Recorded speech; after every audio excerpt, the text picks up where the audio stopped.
Hey, Corné here. We're launching our podcast. You already can find it on the popular podcast app like Apple Podcasts, but I'm also launching them now from today on my YouTube channel. So this first podcast is about our introduction and has some really good insights from online entrepreneurs. So go watch it now and enjoy. And let me know in the comments what you think of this. This is the Scale Up Show, bringing you the latest on income, marketing, and entrepreneurship.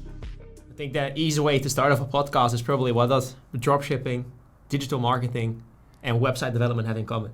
Because that's kind of what we have here in the city. That's a good one. We have three people kind of from different ways of, if you like to say, making money online, and they all kind of came together in some sort of agency model. Mm-hmm. And I think the kind of taking from there, it's just interesting to see how you can still come from a different area of the market, but kind of end up in a similar perspective. And by taking the learnings of all these sites, you can craft a very nice way of kind of coming into e-commerce. And I think maybe what we could say is like from, let's say, like your perspective, Corné, like if you look at website development, how did you kind of get into this and how does it look like? I started with website development before, but I started with e-commerce first, actually with an own store, and then we added e-commerce because it was more growing.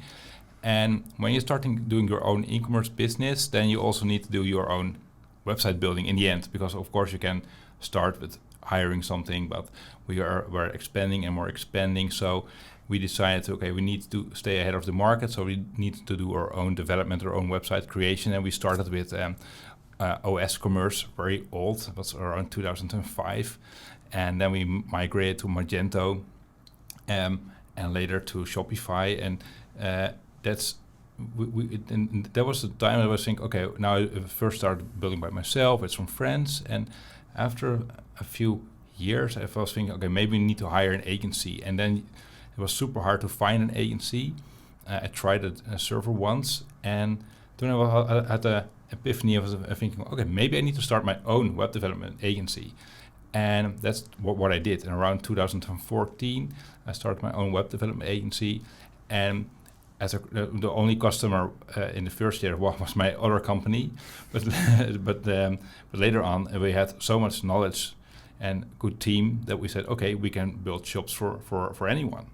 And I think, it's just interesting as well from there is like you kind of have both sides of the party, because you were able as an owner of a store to look at, hey, I hire a potential agency, but then now it's kind of like you are the agency side, so you can kind of from like a deal perspective, you can very quickly look, hey, what will be like the mindset or the frame that these people go through before they commit? Because you were on both sides. Yes, and what we saw was that when we are looking for an agency, there were a lot of e-commerce agencies, but they never run an e-commerce store. So they think they know what they're doing, but we are thinking, okay, we have totally different problems, and they don't understand. For example, if you do also your own fulfillment, yes, you need to maybe change your website so that's working in your own warehouse. And it was so hard to find someone who understands the complete e-commerce game that we said, okay, if we do it by ourselves, then we start learning everything, because our developers were a few meters away from our sales team who did all the phone calls and the support team. So we get customer feedback, oh, this is not working on the site, or maybe you can change this, and we had the power to change something. On Thursday morning, we get a call from a customer with a great idea, and after lunch, it was the same day, we had it implemented on our website, just because, yes, we did it by ourselves, but also we understand our customers better, and we understand the total business better.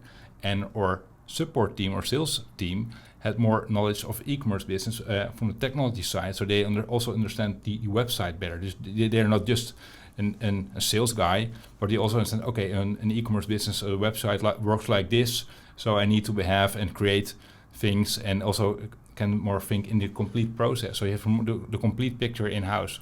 Yeah, and that was the reason to start the agency. Yeah, what's in your case, Josh? So that you, of course, kind of jumped into digital marketing straight away. Yeah. So when I started sort of producing content online, it was primarily focused on fitness. So I had an online coaching business at the time. I say business, it was basically just me writing meal plans and fitness plans for people that found me on Instagram, because that's where it all started for me, which was an Instagram page, which was focused on my fitness journey. And then alongside my Instagram page, I had a small YouTube channel. So for that, I was creating content, and I realized quite quickly that sort of the influencer lifestyle that I saw online, that there was so much more behind it than just creating videos on YouTube and then hoping for sponsorships and deals from Gymshark and Alphalete and stuff like that.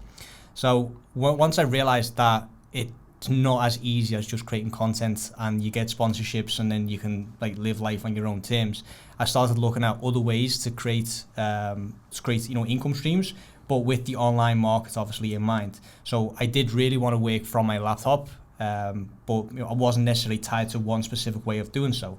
So what I did like at the time was content creation, because obviously I was already doing it for myself. So then I started offering content creation to like businesses, local businesses mainly. I think the very first video I created was for my own barber. Created like a promo video for the barber shop, and then a local company which basically sold and rented out cherry pickers.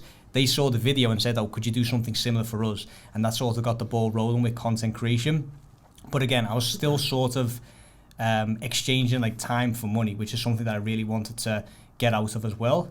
And around this time, Ty Lopez, for those of you that were basically active on YouTube or on Google, around 2017, you guys must have seen his ads where he was in his own garage with the Lamborghini in the background, and everyone knows the ad where he says like, "Oh, I'm here in my garage." Knowledge. Knowledge. Knowledge. That video that actually really spiked my interest, and of course at the time, like, earning money online was still relatively new. At least it was, to sort of my generation. So it still felt very scammy purchasing an online course. But I did it. I took the plunge. I actually spoke to my parents about it. I was like, no, this is real. Like, there's an opportunity here. Because obviously that was for them. For them, this was like a red flag, right? There's some random guy online with a Lamborghini in the background saying that you could earn money online. But yeah, so I literally wiped my bank account, bought the course, and then I realized that, okay, I can actually offer social media marketing, which is what they called it, to local businesses, because that's how it started, right? It was content creation for local businesses, and then Facebook ads and ads in general was still in its infancy. So that was not even part of the equation back then. Like, this was literally just social media management, I probably best say it now, like managing the social media accounts, growing the Instagram pages, posting on social media, etc. That's how it basically got started. And then obviously when Facebook ads became more and more popular, what we realized quite quickly is that content creation is great and it's essential, especially when you're a large business, but it's very hard to calculate the ROI for clients. So at the end of the month, when a client asks, okay, you guys have now posted 30 times, you've created 30 pieces of content for Instagram, 30 pieces of content for Facebook, how much money have I now made through you guys? Mm-hmm. And you can't really give an exact number. And that's where Facebook ads really came into play, because you can see and show the clients, this is again pre-iOS 14, guys, you could show the clients exactly in the ad account how much money you spent for them and how much money you made them. And that's sort of how I got into media buying and into Facebook ads. Yeah, it's funny because that's kind of how I met Josh. It's like when I started doing out dropshipping and kind of like just photography myself, I just kind of stumbled on a video of Josh giving away a free preset. Yeah, the Lightroom preset. Yeah, right? It was like a free Lightroom preset with like some blue filters to it. Yeah. And I just downloaded it and I started following him. And just kind of like subconsciously, I was just seeing what they're doing. And for me, it was kind of at a point where with my study, I moved to London to do like a kind of a 6-month internship. And at that company, I was basically running their marketing, doing their ads as well. And I never really realized that, hey, there's a business behind this. Like my knowledge only really was kind of getting items from AliExpress and selling them through my stores. 3 months later, they kind of got shut down because either item didn't arrive, customers got angry, all that stuff. But I did quickly realize for myself is that like I was able to sell online because I could use these ads. So I didn't really need any organic traffic because I was more than happy to spend that $1 on an ad to generate the return. And at the time I saw Josh was actually in London as well, I think probably for a business meeting or something. Yeah, we actually had a mastermind meetup. So I met up with Quentin and Jovan, the owners of Choose Pristine at the time. They were from Canada. And they messaged me saying, hey, we know each other from social media. We've spoken a few times on Skype. This is pre-Zoom. Let's meet up. We're in London. How far is London from Amsterdam? Because for them, obviously, it's a different country for us. But for them, the distance is relatively small because they've already come all the way from Canada. So I was like, okay, yeah, let's do it. So I booked a flight to London, met up with Quentin and Jovan, And then I put out on my Instagram saying, I'm in London. Anyone else want to meet up? Anyone else that is interested in social media marketing, Facebook ads, etc.? Let's all get together. And Ewan, you were one of the guys to reply. And exactly. Because you were from the Netherlands, and obviously we've spoken a few times on Instagram. That's sort of how we met up. I think we exchanged numbers on Instagram DM, exactly. and then we actually met up there in London. And it's funny because so basically that was like a light bulb moment for you that you could actually offer that service. I mean, for me, it changed everything. Because there's a big chance if we wouldn't have met, I maybe would have never found out I could have sold my ads knowledge as a service. And maybe my agency would have never invented from that point. Yeah, and the crazy thing is you sort of gave me the light bulb moment like 2 years later, because the business model that I was in at the time was, obviously it was the agency model, but it was like what I now call the guru version of the agency model. So I didn't actually do the media buying myself. I found outsourcers on platforms like Upwork and Fiverr to do the work on my behalf. And the downside of that is that the quality is never going to be as good, because obviously, there are good media buyers that you can find online. But for me, the end game was having that profit margin as high as possible. So I wasn't necessarily looking for quality online. I was just looking for the cheapest person I could outsource this client to, so that my margin was higher. And obviously, what happens is that the client will leave after a month or two, and then you need to go out and find another client. So I was in this like constant spiral of getting clients, losing clients, getting clients, losing clients. And then we met up in Amsterdam like 2 years later. And then you actually said to me that you did all the media buying yourself, and that you had a sales guy on the front end and you were doing the media buying on the back end, and I was doing the opposite. So I was doing the sales calls, and then once the client came in, I'll then outsource it for cheap and cheerful. And then when you show me that, and you show me how relatively easy it is actually to understand Facebook ads and to look at the data, like that changed everything for me. And then I was able to scale my agency up much quicker, maintain the clients that I had, also get better deals with the clients. And then obviously now, with the sort of the new sort of structure with the agencies, also set up back-end deals so that we also make more money when we get the clients better results. Yeah, exactly. And it's just funny, it's like how kind of then everything comes full circle. It's, when I was kind of at a point myself as well, where we were really crossing over that six-figure mark, I was kind of looking like, how do I really scale it up? And I was always big into ClickFunnels. So I just legit was asking around in Groningen, is like, who is here, who lives in this place that does the same thing as me? And I very quickly came out that a guy I went to high school, to college with, he worked for Corné. And that's kind of how I met Corné. And yeah, it's crazy. Like almost from the day one, we straight away matched very quickly. We had the same interest. And it's kind of like he then kind of almost came on board as an advisor, kind of showing me the ropes that where he failed. And where he said, hey, this works amazing, which I implemented. And it's amazing to see then, of course, what he can do. And then kind of 2 years later, now we're here. And Corné also has an amazing agency focused on email marketing. Yes, that's that brings me back, Erwin, to my time at. I was when I found out what ClickFunnels was a short story or a really big story before, because I was struggling with my ecom business, and it was because it was quite hard. We did 100 millions.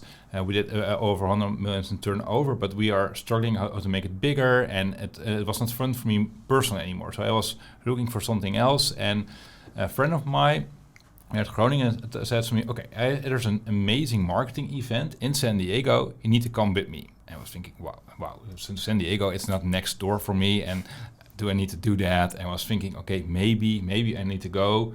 It feels really expensive because I was in the ecom world and I did a lot of turnover, but I had no margin. So I was thinking, okay, paying $3,000 just for X an event, and you need to fly to the event and buy tickets. And if it was a big, maybe $15,000 I spent to go to the marketing event. I mean, it's a big investment. Yeah, it's a really big investment for just an event. And you say, okay, this will change your life, he told me. And he's a Dutch guy, and I was thinking, okay, if he says it will change my life, just try. I was like, okay. So I booked the tickets, bought tickets for traffic and conversions in San Diego. And it was 3 or 4 days event, and it was quite amazing. And one of the speakers was Joe Polish, and if I could remember, we can look it up and put it in the notes. But he had about 2 sort of businesses. He had ELF business, stands for easy, lucrative, and fun, and hard. And that hard was for annoying and another few words. So saying, okay, it was a bad business. And my friend asked me later in the bar, from, okay, what is your business? How's your ecom business? Is it an elf business, easy, lucrative, and fun, or it's really hard? And okay, it's super hard, it's super annoying to do, and I want to change things. So, and at the same day, I also met Russell Brunson, and he was giving away books there at the booth. He was there himself at that time, and it was really nice. I got a book, Expert Secrets, and .com Secrets. I get it for free. I was thinking, okay, wow. And it's maybe it was for 1 year and maybe or 6-7 months just in my still in my bag for my traveling when I come back, and when I started online with more okay, maybe I can test ClickFunnels for my ecom business, and it works really well. And that was the moment I was in the Facebook group, I think, of ClickFunnels, and just maybe adding a post, and then everyone was liking that post for some reason. And it was like, oh, and my coworker said, okay, yes, I know that guy, and yes, and then we meet up for maybe a few weeks later or something. Yeah, it's crazy how this comes full circle. Because it's kind of like you, at least like from my perspective on the table, it's kind of like Josh introduced me to the business. Because otherwise I probably wouldn't have an agency. And then kind of me allowing it to scale is how kind of Corné comes in.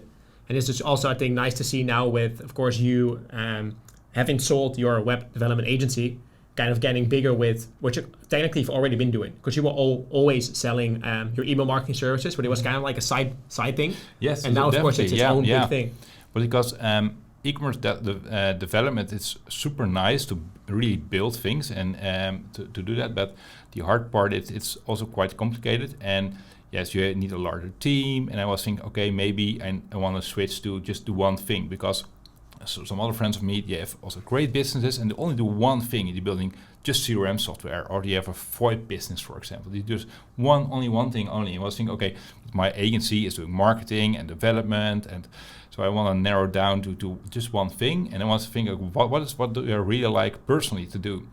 And what was the biggest money driver in my ecom business was email marketing. And I was thinking, okay, I just need to do email marketing full service. So as we did for my ecom business, what brings in a lot of money, and then I said, okay, just start an agency in email marketing, and I pitched it with Erwin. Okay, maybe should there be a market for it, and we start testing it, and it works really, really well. And then I decided, okay, sold Butter Street, the web development agency, and full focus on message build with only email marketing and SMS, but I see the emails. Yeah, the main thing is, like, in itself, you kind of conclude, I think, what the biggest struggle is. At least I would assume of an ecom owner, if you like to call it nowadays. It's like you're trying to wear too many hats, which is finding it completely understandable, especially in the beginning, because there is, there's a margin you have to play with.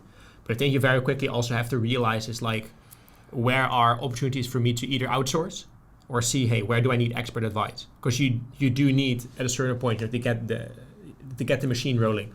Especially when you have product market fit, which I think should always be your number one point. Yeah. If you do not have product market fit, in my opinion, do not spend any money on ads, because at the end of the day, there's always going to be something that is going to break for you. So if you do have product market fit, then look for yourself, like, where are your strengths? Like, are you a design person? Mm-hmm. Are you a marketer? Could also be the case, because I think it's like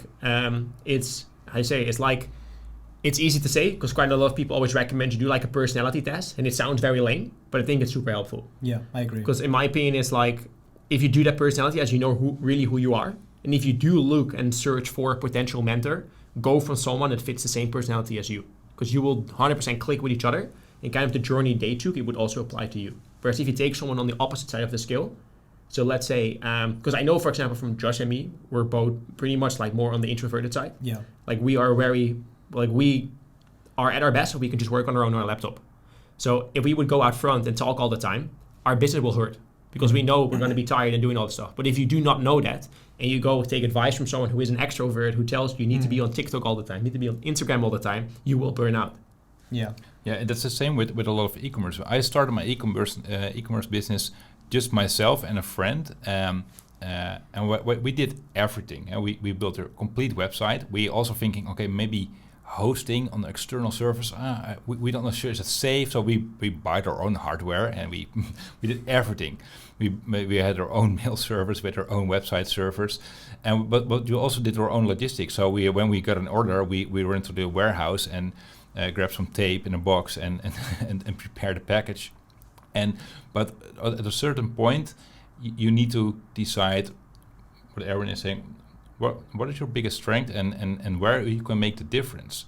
And most e-commerce entrepreneurs don't can make the difference in their warehouse, for example. Also not in their marketing. Maybe they can advise in, okay, this is my target audience, but you need a real expert, because with so many channels at the moment, it's so hard to do everything perfect. And if you run an e-commerce business, yes, your main goal needs to be do everything perfect, because your customers leave a bad review if your warehouse makes a failure and send out the wrong package to the end customer, or if your marketing sucks, you don't have any sales at all. So it's so important to do everything right. It's impossible nowadays to do a one-man show, for example, do everything by yourself. And it's like as well as like there's absolutely no shame in also seeking for help. And I think it's like sometimes I do feel like that just the world we're in right now, especially when it comes to, let's say, call it info products. Technically, of course, that's what they are. If you buy knowledge from someone online, it sometimes get like a very bad name, but it's super helpful. Because like ultimately you do want to get to a certain point. So I think always the best thing you can do is find someone who is where you want to be and obviously emulate them. They've already done it. There's no need for you to reinvent the wheel. So you can always just go there, and either, if that is a course that they offer, you could buy that course to gain access to that knowledge. Then at least you have the knowledge, you can apply it how you want to. 100%. I think if you look at courses, especially when you're starting out, courses and coaching is probably the highest ROI investment that you can make. I think if I look at the courses that I did when I was just starting out, every single course, whether it was the community attached or that one video that just takes you to the next level, every single one has been helpful in some capacity. Like obviously nowadays we sort of, I wouldn't say buy courses for fun, but obviously we do a lot of competitive research, and obviously now we look at it from a different perspective. But especially when you're starting out, every penny that you can reinvest in yourself in the form of courses, coaching, even books, anything like that, I think is going to be super helpful. And like Eben said, you can try and reinvent the wheel, or you can try and figure it all out by yourself, but you will go so much quicker if you invest into guidance. And the reason why I say invest into guidance rather than just be on YouTube, because obviously there's a lot of content available on YouTube, but I do believe that you need to have, first of all, skin in the game. If you're just going off of YouTube content because it's free, because there's no investment attached to it, you're less likely to take action, in my opinion.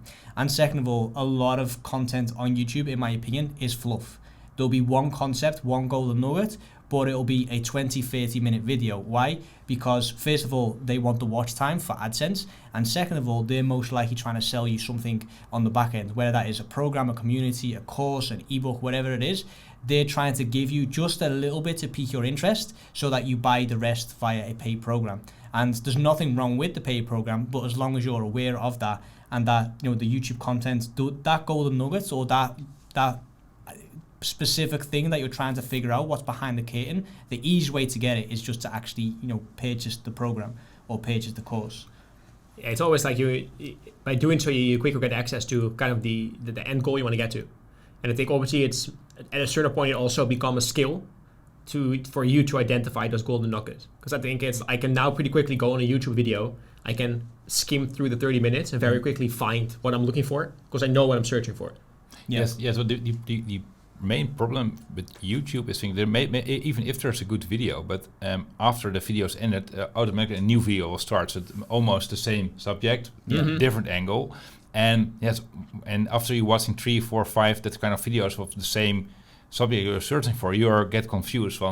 Everything is a little bit different, and sometimes it's even better to maybe watch one course and focus on one program, maybe not even the best program, but just focus on that and do one thing right, then try to do everything. Yeah, I mean, and it's it's of course not only with info products; it's everywhere in the world. Yeah, like it's the easy example I always say is fitness. It's like if you want to lose weight, I mean, go to YouTube right now and type in "I want to get a six-pack." There's going to be 10,000 strategies, and it's kind of like when you watch all those videos, most likely on Sunday evening you'll get home and you're even more decommitted because there's so many options you don't know where to go. Yeah, there's information overload. Yeah, exactly. So it's kind of like it can also hurt you from that perspective. So it's kind of like you have to stick to the part that you want to do yourself and very quickly commit to one thing and give it time. It's kind of like, again, to come back to beautiful fitness, it's like if I now go do one push-up, I'm not going to get a big chest. It's kind of with this as well. You do need to commit time. You need to see how it plays out. Because I see a lot of people, they start one day, there's no results the next day, and they kind of move on. Yeah. Yes, overnight success it doesn't exist, I think. Always. No, exactly. And what you also see, especially on YouTube and Instagram, is they only show the success. But if I see where I come from, and other podcasts, we will dive deeper in that. But it's a super long journey, and also other agencies, it was not success in day one. Also another day two, and also another month 6, for example. It takes time. And most people forget that, especially e-commerce entrepreneurs, they put a website online, and sometimes they get the first orders in the first day. That's possible, but for a long-term success, yes, you need to do a lot of work. And obviously, it's action. What everyone says. It's kind of like, I think everyone does it. You go to what we call here the Chamber of Commerce. You make your business. Next day you wake up and you're going to build a website. You're going to build a logo. It's kind of like that logo website is not going to get you a client. No, true. And it's just kind of like, I don't know why, it seems like we either installed that seems to be, and I think always it's like, you have this speech, I think, from Denzel Washington when he does something with a college, and he always says it's like, you think like if you're running, it doesn't mean you're actually doing something, It's kind of like if you try to get fit and you go and run every morning, but you're just kind of like speed walking, you're not getting anywhere. But in your brain, you're thinking you're doing something. Yeah, So and that's the same with a website. Especially when with the web development agency, we get a lot of calls from starting entrepreneurs who they want first the most amazing website. My first e-commerce store wasn't even an e-commerce store. It was just one page with a fax number where you can fax your order. Yeah, I mean, and it works like Jarno. I was selling no notebook computers at the time, but it was not even e-commerce store. So it even doesn't matter how your store looks. If your offer is great and you have a great offer in a great market fit, then maybe will come. But yeah, I think that's probably one of the most important things right now is the offer, because a lot of people now obviously trying to offer Facebook ads, but how are you going to stand out from all the rest? There's so many people now offering Facebook ads. There's so many people now, and you sort of see it as well on social media. The guarantees that people are claiming are like it's crazy. It's spiraling out of control. Like last week I saw someone guaranteeing a ROAS of 8 for every client that joins their agency. Like there's so many factors that come into play to get an 8 ROAS, and of course you need to be asking yourself, why would you want an 8 ROAS in the first place? If you can, like, how scalable is a ROAS of 8? And the same goes for info product coaches and gurus. The claims that they're making, obviously, are spiraling out of control as well. Make 100K in the first 2 minutes of buying the course, etc. It's getting crazy because people are trying to do something to stand out from the crowd. Obviously, that is one way of going about it. But I do think that if you create a specific offer that your target audience needs, then that is obviously the way to stand out from the rest. But with that in mind, just focus on what it actually is that you're offering and make sure that it's actually sustainable, rather than saying an 8 ROAS guarantee or that you'll make money within 21 days of joining the program. Yeah, and prevent for I always call it the shiny object syndrome. If you start with one thing, exactly, and then that's maybe I need to start a YouTube cash cow channel because I see some people making money with it. Yes, of course, do it directly. No, of course not. Don't do it, because if you today do this and tomorrow do that's not working. It takes time. I also need to learn, and I also suffer from that syndrome sometimes. Well, I think I need to try it, try that, but if you stay focused for at least 6 months, maybe a year, yes, you can make a difference. Yeah, 100%. And obviously, it's like make the choice as well. Why do you want to do this? Because I see it's like, especially with, for example, what we have with Consult X, if we get people on the call, you very quickly can feel it's like, why did they even get into this business model? Mm-hmm. Like if you try and build an agency just because on Instagram you see other people driving around the Ferraris, having the beautiful watches on the Bali beaches, like, I'm gonna have bad advice for you, because a year from now you're gonna burn down. Yeah. Because if you do get to the point and you attain, let's call these riches, it's gonna be empty for you. There's nothing there. It's kind of like if you start becoming an entrepreneur because you want to get the Lamborghini, you're completely starting on the wrong offset. Yes, I think also if money is the main goal, is also the wrong goal. Of course, like don't get me wrong, like we're in business to make money. Of course, you need to make profit, but but if it's the main, also you need to be feeling happy. Of course, if you're just making money but you really hate the work, just also don't do it. You can make even more money if you find a niche or a purpose for yourself. What's working much better. Yeah. For me, case it was with the email marketing. It's much more relaxing to do. So I'm go happier, open my computer every day to start going to work, and in the end I even make more money because I'm more happy. So my clients also see that I have more energy to get more better results for them. So that's I very couldn't agree more, man. I think the money is, you can make money in any way. There's so many ways to make money. So why not pick a way that you actually enjoy doing? Why not pick something that you're passionate about? And I think that just all comes down to what do you want out of life? What kind of lifestyle do you want? And then once you figure out what kind of lifestyle you want, what is it that you want to do on a daily basis? What kind of what kind of location do you want to live in? What kind of house do you want to live in? What kind of car do you want to drive? There is no right or wrong. It's completely up to you. Once you have that, you can reverse engineer. Okay, what business model will fit that lifestyle best? How can I get there the quickest way with a business model? And then probably before you even pick a business model, pick an offer. I think because that's even more important. Because like Erwin said, we're both relatively introverted. So having a sales kind of offer or a sales business will probably just leave us burnt out. It's not something that we both enjoy doing. So we've now picked an offer, which obviously is performance marketing, media buying, that fits our lifestyle best, because that is obviously much more in line with who we are as people and as individuals. And then of course with the offer, we can now build a business model, which is the agency. Yeah, exactly. And it will also kind of it will show you the world, or the gods, if you like to call it. It will show you the way how you can grow it. Yeah. Because it's like Josh said, me knowing I'm introverted, for me, the next step, of course, would be to kind of either outsource or get someone to do it. That's kind of how I found my current business partner, who just came into my business kind of from a 50-50 perspective, which allowed me to just do all the ad stuff. And he could focus on sales and all that stuff. So then basically you get two people doing what they're best at. And by doing this, synergy is always going to happen. It's like, I think if we would give, of course, we're going into 2023, if we would have to read the news, we're on the verge of bankruptcy worldwide, the world is going to end soon.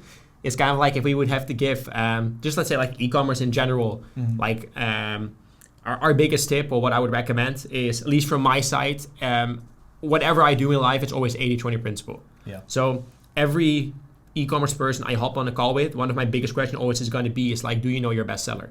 And it sounds like a very obvious question, but a lot of people literally do not know. That's so funny. That's so funny. I have so much customers, they don't know what is the best-selling product. No, and it's kind of we can laugh about it, but it's so weird. I a little bit laugh at it. It's really weird to have, because how can you not know? But to actually, when I only realized that when I started my agency, before I had an e-com business, and I also didn't know. Of course, I had statistics, and I know what my best-selling product from last month was, but not overall, for example. And because I was working on so many things in my e-com business, it was so hard to sometimes see the bigger picture. Mm-hmm. I mean, you get stuck in your tunnel vision. Yeah, you get tunnel vision, and that's and now we laugh about it. Well, oh, the customer doesn't know their best-selling product, but it's of course they really want to know, but it's so hard to do everything right and just also see the big picture of your company. And it doesn't matter if you have an e-com business or whatever kind of business it is, but it's also really important to have some helicopter view, for example, from this, where's your business really at the moment. Ultimately, it's always any market is a supply and demand game. So if you sell an item and you know it's selling really well for you, why go and create something new where you have to create demand for it? Right now, you legit have an item. There is demand coming to your site buying that item. Keep doing it. Keep pumping this item out as long as you can. And if you can look at the biggest companies in the world, we all know the Gymsharks. We know all of them. And if you kind of often look at their product offering, it's technically the same. They know what their best sellers are. They've done 10 million colors at this point in them, but it will keep selling because you can go from V1 to V2 to V3 to V4. Yes, and that's also the success with ClickFunnels from Ross Bronson is why are the funnels working? Because they're just putting their best product in the funnel, and only pushing that one product. I was a few years ago, I was at Funnel Hacking Live, and was I forget the name of the guy, but he was selling jewelry, and he was only selling one piece, millions of them. One color, no variation, and he makes much more money than the most jewelry stores, I think, in the US, but only one item because he marketed differently. He had his ads right, his target audience was right, and his just one offer. And it's so important to know your core offer. I see so many people start an e-com business and think, okay, I need to list as many as products I can find. Don't do that. No. Make it easy for yourself. Yeah, like Russell says, right? You're only one offer away. Exactly. I think it kind of summarizes everything that's in it. I say, well, will we have any other tips going into 2023? Yeah. Build an email list. Yeah. No, I mean, I can't add anything to that. It's it sounds so silly, but own your own customers. It's super important. You can, of course, you need to do ads. So don't get me wrong, but my main goal is always, okay, first, of course, get the conversion on your e-com business. If this conversion is not happening for whatever reason, just try to get their email address, because if you're paying for a click for an ad, yes, you have at least one result, and maybe you can sell them later. Yeah, it's traffic you own. It's funny because in 2016, 17, when I was literally just starting out, I got the same advice, build an email list. And I was like, we're in 2017, like who still reads email? Who uses email? And it's funny because my email list is probably one of the biggest assets that I have. You know, I've got, my email list is relatively small because I'm constantly cleaning it up and you know, removing people that are unengaged. But my email list is, I'd say, about 4,000 or 5,000 people right now. I know for a fact that each time I send an email, I'll get at least one conversion. You know, whether that is promoting More Life Garments, whether that is promoting the course, whether that's promoting, you know, the opportunity to book a call with our sales team to see how we can help you further as you know, course creators, but also for the agency. Each time I send an email blast out, I'll get some kind of conversion. It's crazy, you know, how high the conversion rate is on emails when you look at it compared to, you know, paid traffic. Ultimately, it's loyalty. You know, it's just an extra extension to your sales funnel. So every time they see an email from you, it just adds an extra touch point. And if they're ready, like once they're ready to commit, they will find you. Yes. And I started just by building my email in the time I started with Facebook marketing. It was super easy to get likes, and the likes were very useful at that time. Those were the times, years man. ago.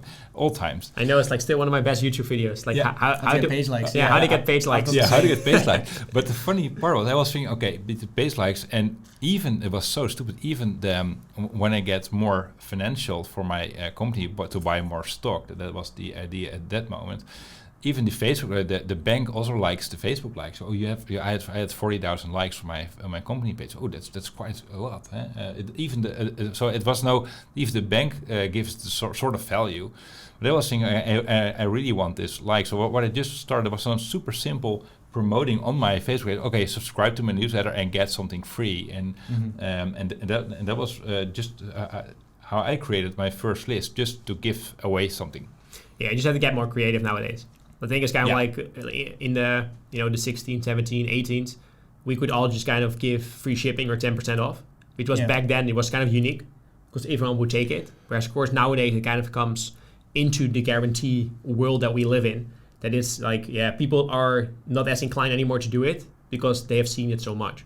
Yeah. So what I, for example, see what works really great is like, hey, give your email and every week or every month we'll give away a $300, $400, $500 gift card to someone on our email list, which makes it more action-based. And there's really something you're giving away.